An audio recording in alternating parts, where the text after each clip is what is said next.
আজকে William ব্লেকের the tiger কবিতাটা আলোচনা করব এবং প্রত্যেকটা লাইন ধরে ধরে আলোচনা করব। উইলিয়াম ব্লেক সম্পর্কে দু একটা কথা বলি, বেশি বলবো না।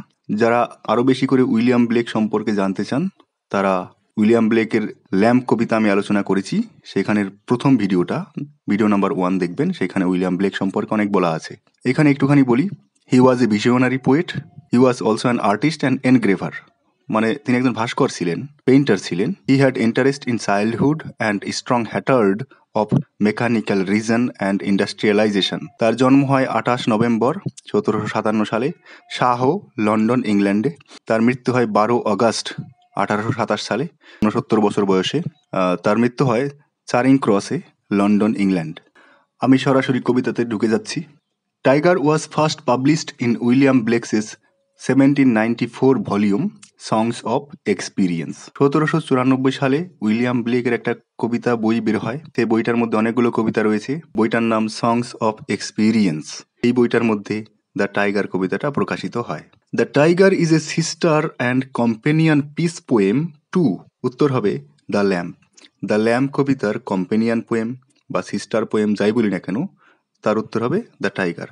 টাইগারের কম্পেনিয়ন পোয়েম দ্য ল্যাম্প, ল্যাম্বের companion poem the Tiger. The Tiger presents a duality between aesthetic beauty and primal ferocity. And Blake believes that to see one, the hand that created the lamp, one must also see the other, the hand that created the tiger. Did he who made the lamp make thee? কবিতার মধ্যে এই কোশ্চেনটা রয়েছে, তোমাকে যে তৈরি করেছে সে কি টাইগারকেও তৈরি করেছে? Rhetorical question. তার মানে হ্যাঁ, করেছে। তার মানে আমরা দুটো প্রাণীর মধ্যেই গডের হাত দেখতে পাবো। যদি আমরা প্রেজেন্স অফ গড, গডের কারিশমা দেখতে চাই, তাহলে দুটোর মধ্যেই আমরা দেখতে পাবো। In this respect both the animals are the same. God keeps balance by creating both mild, soft creature like lamb and fearful hard creature like tiger, positive and negative, light and darkness, all. A mystical poem in visionary style. Tiger কবিতাটা হচ্ছে একটা mystical কবিতা আর স্টাইলটা হচ্ছে visionary. The Tiger is a short lyric poem of 24 lines that asks without giving explicit answers how an all-perfect God responsible for innocence and goodness can be the creator of violence and evil.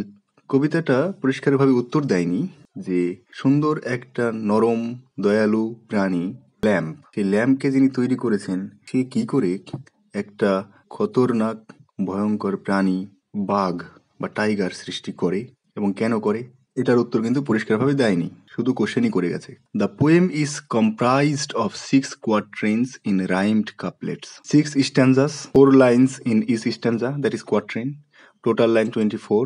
There are 14 questions in it. এই কবিতার মধ্যে আমরা 14টা question দেখতে পাবো। 14 বার question জিজ্ঞেস করেছে। Setting, কবিতাটার setting কি? No concrete setting to show that tiger is a mysterious and elusive animal. সেটিংটা পরিষ্কারভাবে বোঝা যায় না, কারণ এই সেটিংটা মিস্টেরিয়াস রাখা হয়েছে এটা বোঝানোর জন্য যে টাইগার নিজেই একটা mysterious animal. Poem express the hard, fearful, powerful, Sublime aspect of god. এর উল্টোটা তুলে ধরেছিল, the opposite aspect of god is found in the poem The Lamp. As autonomous ruler of its environment, the tiger gains its power from the knowledge gained through experience. This is the original engravings. এবার আমরা text শুরু করি। Tiger, tiger, burning bright in the forest of the night. In the forest of the night, রাতের বেলা বনের মধ্যে।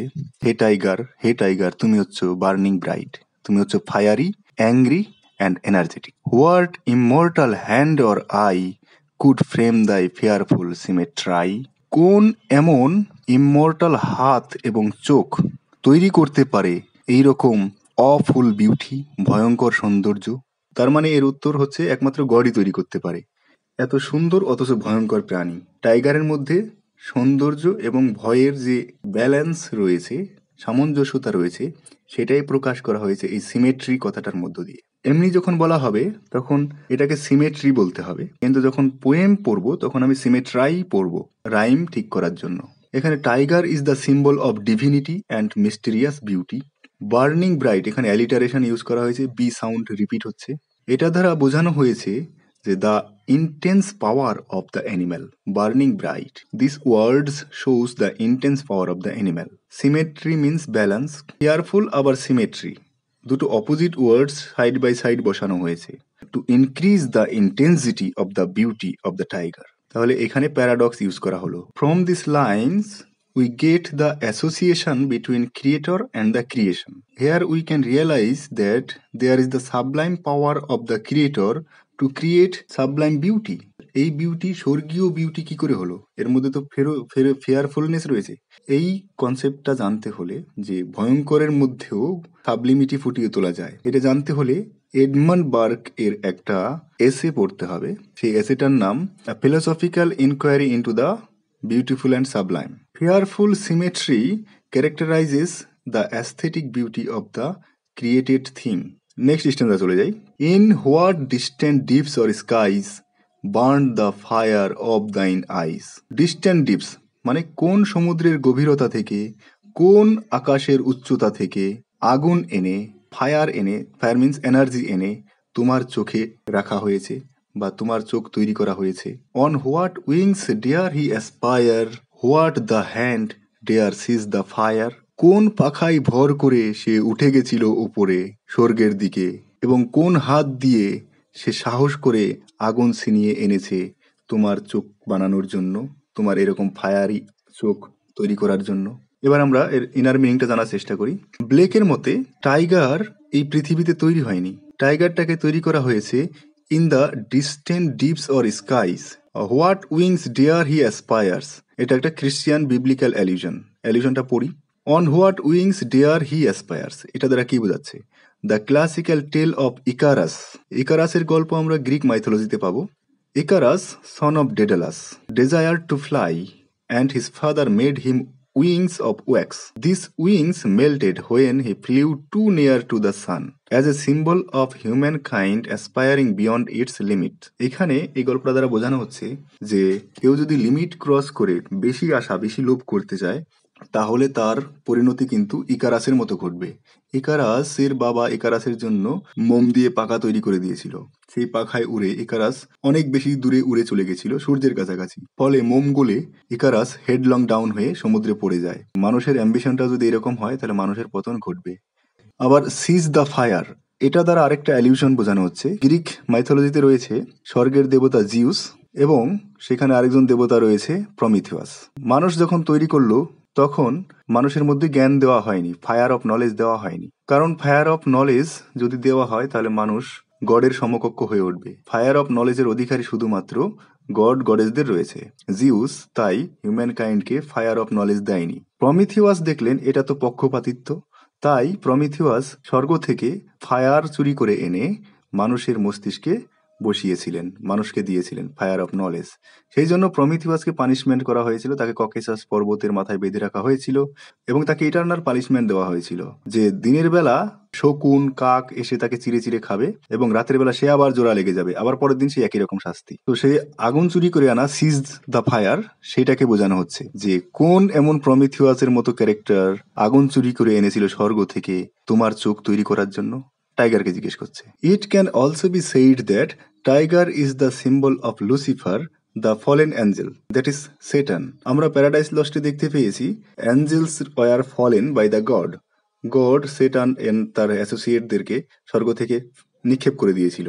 তারই ইঙ্গিত পাওয়া যাচ্ছে এই লাইনটাতে, উইংস ডেয়ার হি অ্যাসপায়ার, সেখান থেকে উড়ে পড়ে যাচ্ছে, এই লাইনটার মাধ্যমে সেটা বোঝা যাচ্ছে। আবার frequent use of fire image and the forest of the night, এটার মধ্যে আমরা দেখতে পাই যে ফায়ার ইমেজটা বারবার ইউজ করেছে কবি, ফরেস্ট অফ দ্য নাইট এই কথাটা বারবার ইউজ করেছে।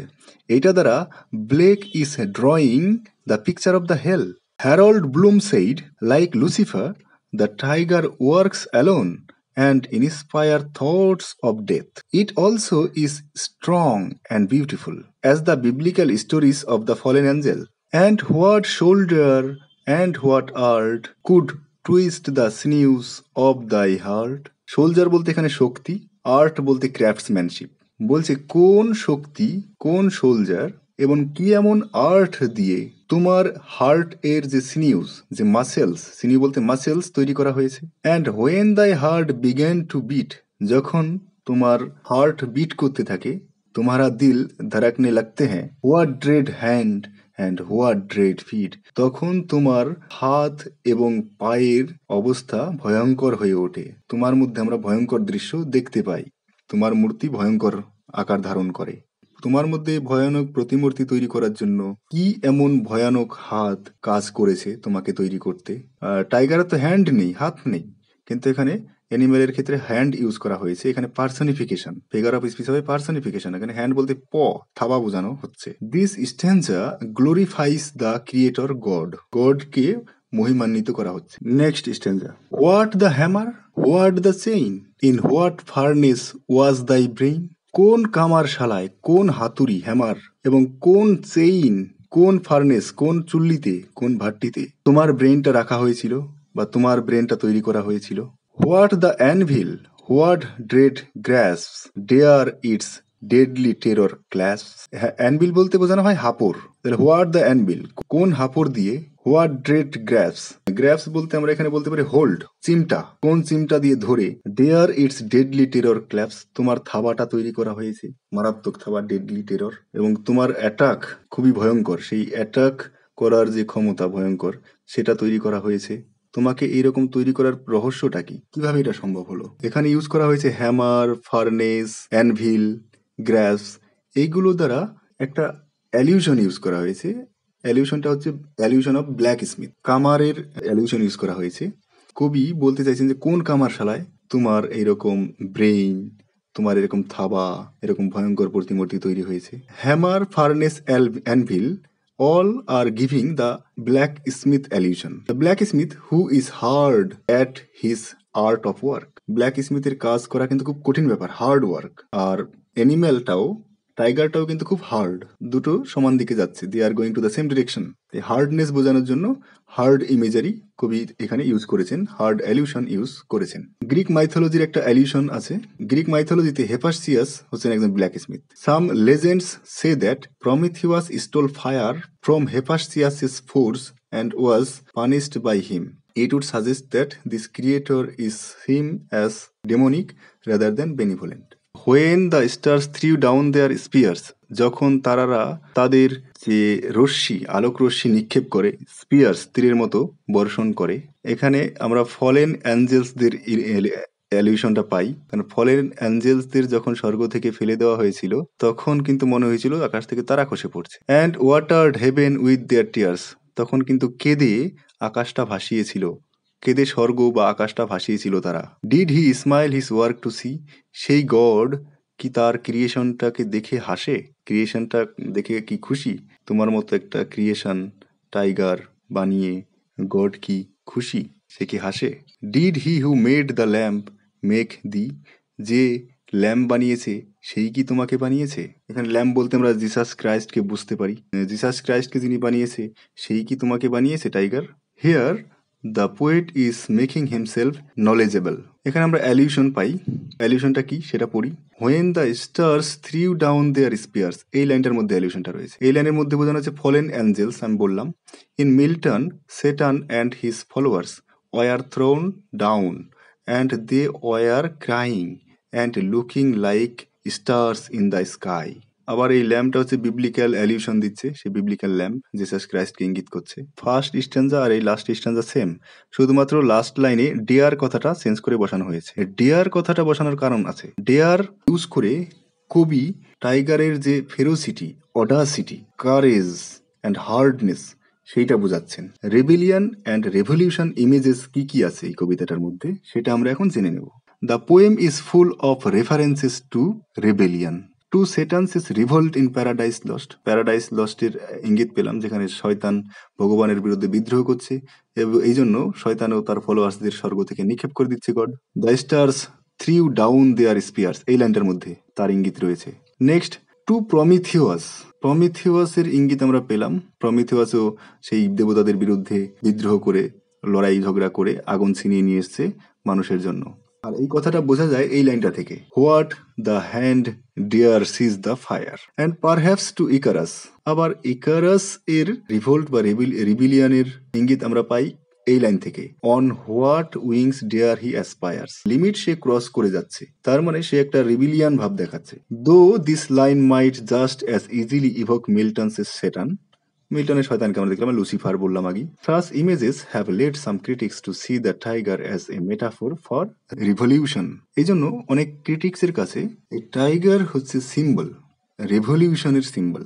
কারণ এই কবিতার মধ্যে আমরা অনেকগুলো রেভলিউশনের ইমেজারি দেখলাম, অ্যালিউশন দেখলাম, যেটা ব্লেক ইউজ করেছেন।